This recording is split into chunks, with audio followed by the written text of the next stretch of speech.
Pendant des années, on l'a traitée comme une servante sans valeur. Personne ne pensait qu'un jour, cette orpheline humiliée deviendrait celle que l'on respecterait en silence. Aïcha avait 10 ans quand sa mère mourut. Elle se souvint longtemps de ce matin-là. La maison était étrangement calme, comme si même les murs retenaient leur souffle. Les pas étaient plus lents, les voix étouffées. Les adultes parlaient à voix basse, évitaient son regard, comme si sa présence rappelait une douleur trop lourde à porter. Personne ne lui expliqua vraiment ce qui se passait. On lui demanda simplement d'être courageuse. On la fit asseoir dans un coin, on lui caressa distraitement la tête, puis on l'oublia. Aïcha observait sans comprendre. Elle attendait que sa mère apparaisse, comme chaque matin, pour lui dire de se laver le visage ou de finir son petit déjeuner. Mais la porte resta fermée. Le temps s'étira, interminable. Après l'enterrement, plus rien ne fut pareil. La maison sembla soudain trop grande, trop vide. Les rires avaient disparu. Les gestes tendres aussi. Là où sa mère chantonnait en cuisinant, il n'y avait plus que le bruit des casseroles. Là où elle trouvait refuge dans des bras rassurants, il n'y avait plus que le silence. Les nuits devinrent longues. Aïcha se réveillait souvent, croyant entendre la voix de sa mère l'appeler. Elle murmurait son nom dans l'obscurité, puis se rendormait en serrant son pagne contre elle, comme pour retenir un peu de chaleur. Son père faisait de son mieux. Il travaillait beaucoup, plus qu'avant. Il partait tôt le matin, rentrait tard le soir, le visage fermé par la fatigue et le chagrin. Quand il était là, il parlait peu. Il mangeait en silence, regardait devant lui sans vraiment voir.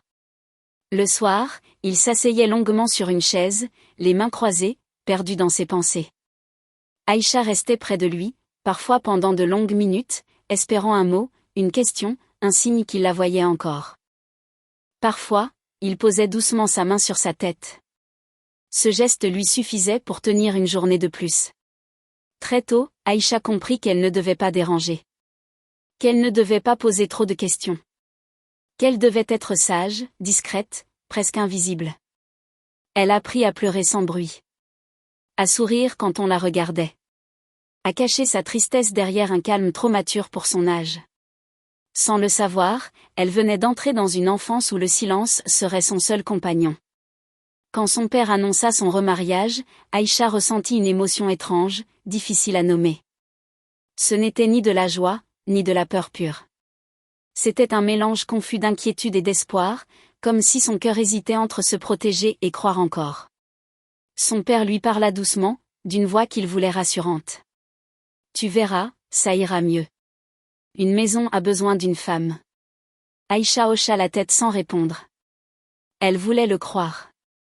Elle avait besoin de croire que quelqu'un pourrait combler un peu le vide laissé par sa mère. Elle s'imaginait parfois une femme gentille, patiente, qui l'aiderait à tresser ses cheveux, qui lui demanderait comment s'était passée l'école. Le jour où la nouvelle femme entra dans la maison, Aïcha sentit immédiatement que quelque chose avait changé. La cour se remplit de bruit, de voix fortes, de pas rapides. La belle-mère parlait beaucoup, riait trop fort, comme pour imposer sa présence. Elle inspectait chaque pièce, déplaçait les objets, donnait des ordres sans même demander l'avis de personne. Ici, on fera comme ça.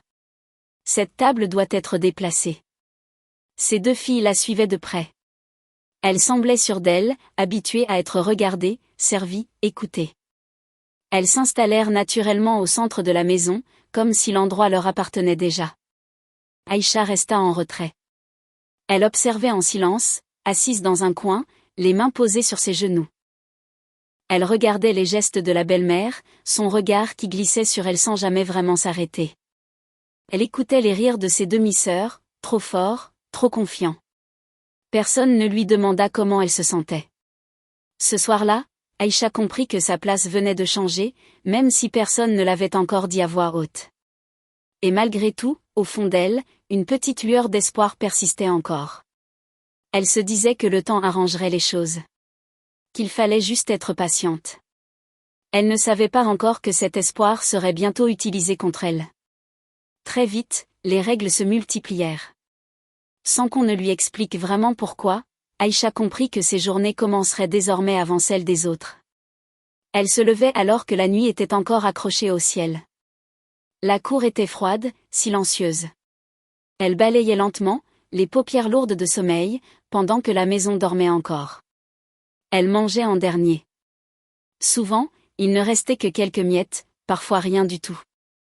Elle remerciait quand même, par habitude, par peur surtout. Puis elle lavait les assiettes, même quand ses mains tremblaient de fatigue. Elle nettoyait même quand tout était propre. La belle-mère passait derrière elle, inspectait, trouvait toujours quelque chose à redire. Une trace invisible, un objet mal placé, une poussière imaginaire. Chaque détail devenait une faute. Chaque erreur, même minime, devenait un prétexte à humiliation. Regarde-toi, tu ne sers à rien. Tu es incapable de faire quoi que ce soit correctement. Parfois, la phrase tombait plus bas encore, plus cruelle. Si ta mère était encore en vie, elle aurait honte de toi. Aïcha restait immobile. Elle ne répondait pas. Elle sentait seulement ces mots s'enfoncer profondément en elle, comme des blessures invisibles mais durables. Elle les emportait avec elle toute la journée, toute la nuit. Devant son père, la belle-mère changeait de visage. Elle devenait souriante, attentionnée, presque douce. Elle parlait d'éducation, de discipline, de ce qu'il fallait pour tenir une maison. Son père acquiesçait, fatigué, reconnaissant qu'on prenne enfin les choses en main. Dès qu'il partait, le sourire disparaissait. La voix de la belle-mère devenait dure, tranchante. Les ordres pleuvaient. Les reproches aussi. Aïcha n'avait plus le droit à l'erreur, ni même au repos.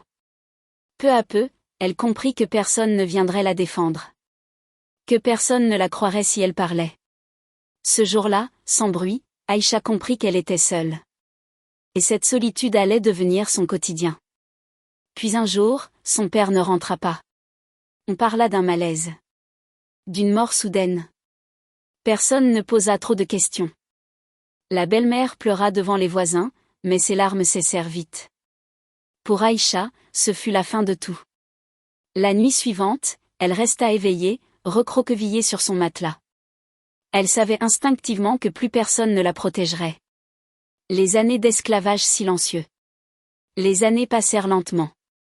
Aïcha devint une ombre dans sa propre maison. Elle se levait avant tout le monde, se couchait après. Elle lavait, frottait, portait, servait. Ses demi-sœurs se moquaient d'elle, l'appelaient « la bonne », riaient quand elle passait. À l'école, elle brillait pourtant. Mais ses cahiers étaient souvent confisqués, déchirés, brûlés parfois. Alors elle mémorisait les leçons. Elle apprenait dans sa tête. La nuit, quand tout le monde dormait, elle murmurait ses cours à voix basse. Elle souffrait, mais elle résistait. Parfois, en silence, elle pleurait dans l'obscurité, seule avec ses rêves étouffés. Elle rêvait d'un monde où ses mains ne seraient plus seulement des outils, où sa voix serait entendue, où ses idées auraient de la valeur. Chaque échec imposé, chaque humiliation subie, elle les transformait en force invisible, une force que personne ne pouvait mesurer ni briser. Ses camarades de classe, eux, ignoraient tout de ses batailles nocturnes, de sa persévérance secrète. Et pourtant, malgré la fatigue et la douleur, elle continuait. Petit à petit, elle bâtissait son savoir comme on bâtit un refuge, pierre par pierre, dans l'ombre. Dans son cœur, une lumière persistait, faible mais obstinée, qui refusait de s'éteindre. Cette lumière, c'était son espoir, l'espoir qu'un jour, le monde reconnaîtrait sa valeur. Un soir, après une longue journée, sa belle-mère la frappa avec des mots plus violents que des coups.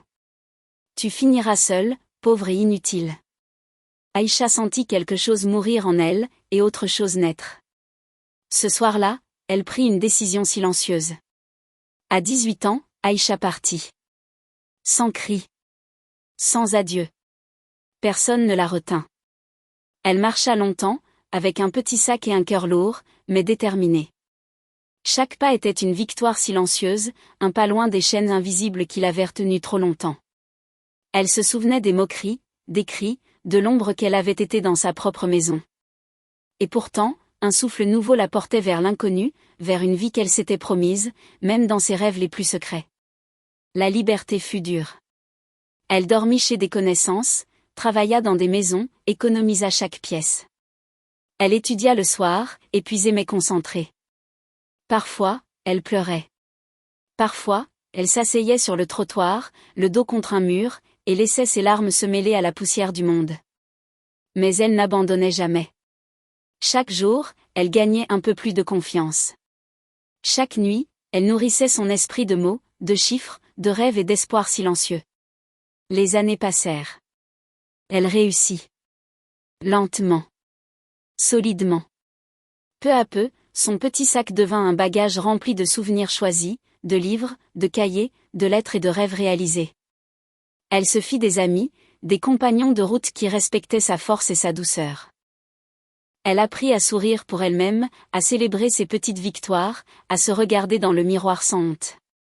Et dans ce miroir, elle reconnut enfin celle qu'elle avait toujours été, celle qui avait survécu aux années d'ombre et qui marchait maintenant dans la lumière.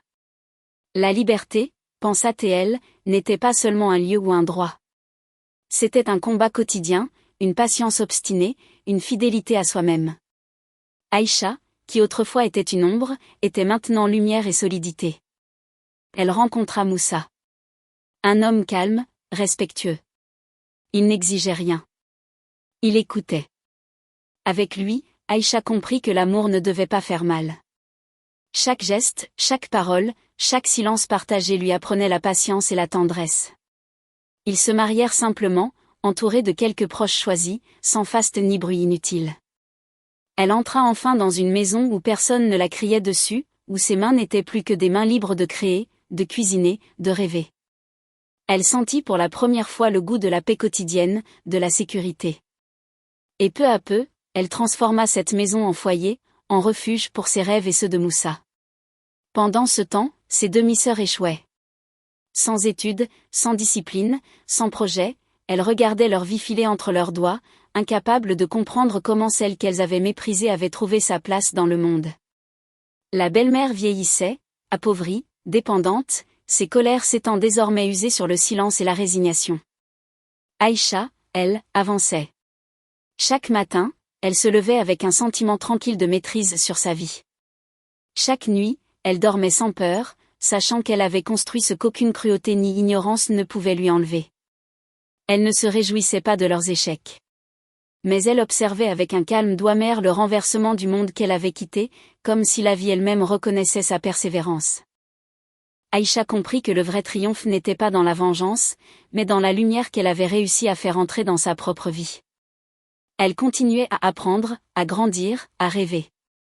Et dans chaque sourire, chaque réussite, chaque petite victoire quotidienne, elle sentait sa liberté durement gagnée, vibrer comme un soleil intérieur qui jamais ne faiblirait. Un matin, on frappa à la porte d'Aïcha. Quand elle ouvrit, elle vit celle qui l'avait brisée. La belle-mère avait vieilli. Son regard était fatigué. Sa voix, hésitante. Aïcha. Le silence pesa lourd. Les murs de la maison semblaient retenir leur souffle, comme s'ils savaient que ce moment était plus ancien que le temps lui-même. La femme qui se tenait devant elle avait été un symbole de peur, de mépris et de domination. Et maintenant, elle était fragile, presque humaine, avec ses mains tremblantes et ses mots mal assurés. Aïcha resta immobile un instant, observant les rides, les cheveux blanchis, la fatigue inscrite dans chaque geste. Elle se souvint des années d'ombre, des cris, des humiliations, et pourtant, il n'y eut ni colère ni rancune dans son cœur. Aïcha l'écouta. Elle entendit les regrets, les difficultés, les demandes déguisées sous un voile d'humilité. Mais elle ne ressentit ni haine, ni joie. Seulement une paix profonde, comme un lac tranquille après la tempête. Elle répondit calmement, sans reproche, sans colère, avec une voix posée et assurée. Elle aida. Un peu. Avec distance. Elle ne cherchait pas à humilier ni à punir, elle ne voulait que protéger la lumière qu'elle avait mise tant d'années à cultiver. Chaque geste était mesuré, chaque mot choisi avec soin. Elle avait appris que le vrai pouvoir n'est pas de faire souffrir ceux qui nous ont fait du mal, mais de préserver sa liberté intérieure et de rester fidèle à soi-même. Et tandis qu'elle refermait doucement la porte derrière cette présence du passé, elle sentit une certitude silencieuse, la vie, malgré toutes les blessures, avait enfin trouvé son équilibre. Elle s'assit un instant, les mains croisées, et respira profondément. Le passé était là, mais il n'avait plus de prise sur elle. Aïcha sourit, pour elle-même, pour Moussa, pour la vie qu'elle avait construite. Sa liberté n'était plus un rêve, mais une réalité durable, née de son courage et de sa patience. Sa revanche n'était pas un cri, ni une humiliation en retour. Sa revanche, c'était sa réussite, son mariage respectueux, sa paix intérieure, son sourire tranquille. Elle avait gagné sans écraser personne. Aïcha avait compris une chose essentielle. La meilleure revanche n'est pas le mal rendu, mais la vie bien vécue. Et parfois, le silence est plus puissant que 1000 paroles. Si cette histoire vous a parlé, prenez un instant pour laisser un pouce bleu, écrire un commentaire et la partager. Votre soutien nous aide énormément. Et n'hésitez pas à découvrir la prochaine vidéo juste ici. Nous publions une vidéo chaque jour. Abonnez-vous pour ne rater aucune de nos prochaines vidéos. Merci.